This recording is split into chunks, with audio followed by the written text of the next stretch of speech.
Hola, buenos días. Sí, lo que vamos a ver hoy día es el trayecto primero del segundo módulo. Fíjense que lo que vamos a trabajar acá es el lenguaje de la matemática. Es escribir, ¿sí?, simbólicamente, y del símbolo poder traducirlo a la parte del lenguaje coloquial, del simbólico al coloquial y del coloquial al simbólico.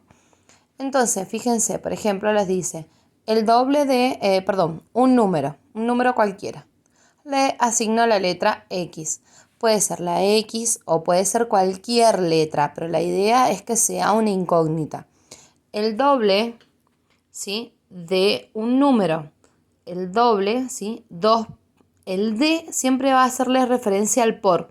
El doble de, ¿sí?, por un número que no conozco.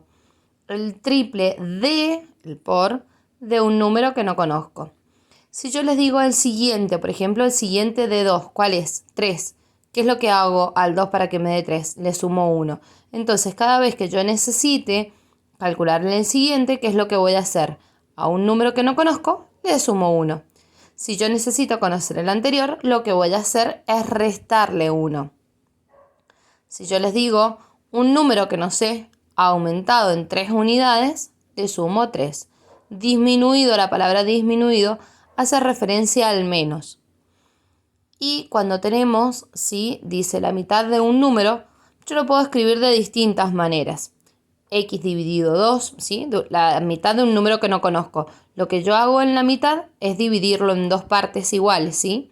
Entonces sería X dividido 2 o X dividido 2 en fracción o un medio por X. Cualquiera de las tres opciones es válida. La que más usamos nosotros siempre es un medio por X, ¿sí?, la última. En el caso de que tengan la tercera parte de un número que no conozco, tercera parte, siempre que se habla de parte, va a ser un tercio si es la tercera parte, un cuarto si es la cuarta parte. En caso de ser la quinta parte sería un quinto, ¿sí? Cada vez que sea parte va a ser de esa manera, lo vamos a escribir. El cuadrado de un número, recuerden que el exponente va a ser un 2, el cubo es un 3. El doble, ¿sí?, del siguiente de un número. El doble, ¿sí?, 2, recuerden que significa un por, de un siguiente de un número. ¿Qué es lo que es el siguiente de un número? X más 1. Como me está diciendo del siguiente de un número, todo esto sería un número, por eso es que lo coloco entre paréntesis. Si me dice la mitad del siguiente, entonces pongo el siguiente y a eso lo divido por 2. O lo multiplico por un medio, cualquiera de las dos opciones es válida. Si me dice la suma entre un número, ¿sí?, la suma entre un número que no conozco y su anterior. La diferencia entre un número y el triple de ese mismo número. Entonces, lo que tienen que hacer en la primera ejercitación es ir escribiendo. Por ejemplo, les dice el cuadrado de 4. Entonces van a tener que escribir por ejemplo, en este punto van a tener que hacer 4 elevado al cuadrado. El cuadrado de 4. Una vez que lo tienen, lo que van a hacer es resolverlo.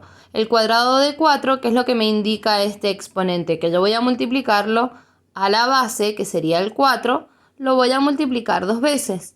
4 por 4, 16. Ese sería el resultado. De esa manera tienen que ir haciendo todo, ¿sí? Les dice el cubo, acuérdense que el exponente es 3. El opuesto, ¿sí?, si yo tengo 5 positivo, porque no me dice nada, me dice solamente 5, el opuesto, ¿quién va a ser? Menos 5. 10 veces, ¿sí?, cuando les dice también la palabra veces, significa por. 10 por la raíz cuadrada de 49. Lo escriben y luego lo resuelven. En el punto número 2, lo que les dice es unir con flecha cada uno de los enunciados. Entonces, por ejemplo, el siguiente de un número, ¿qué es lo que van a hacer?